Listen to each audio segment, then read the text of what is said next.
Siku moja nilikuwa nafanya mazungumzo na taasisi fulani hivi kuhusu kazi fulani hivi, na wakaniomba niwatumie business email. Nikawatumia Gmail yangu ya kampuni ya Aba Digital.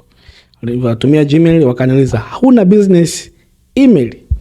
Sasa mimi nikashangaa ni kitu gani hiki? Mimi nikasema tu bado sina, maana nilikuwa nina Gmail hiyo tu ya ambayo nilikuwa naitumia kwa kazi zangu zote. Wakaniuliza huna business email? Nikamwambia bado sina. Basi wakawa wamekaa kimya, wamepotea kabisa.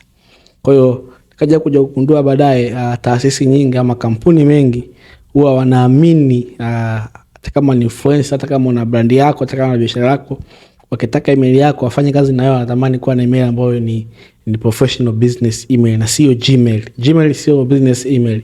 Unatakuwa na business email ambayo ina domain ya jina lako. Mfano info@abadigital.co.tz au info@abadigital.com kwa worldwide kama ina operate worldwide hiyo business yako, lakini kwa .co.tz kama ina operate Tanzania hapa tu.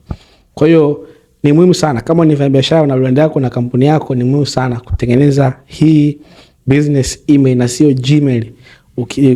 Ukiwa requested kutuma Gmail yako ya brand yako kampuni yako, usitume Gmail. Tengeneza professional business email na sisi Aba Digital tutakusaidia kutengeneza na kuhost kwa gharama nafuu sana, gharama nafuu mno. Karibu check DM ili uweze kupata professional business email yako.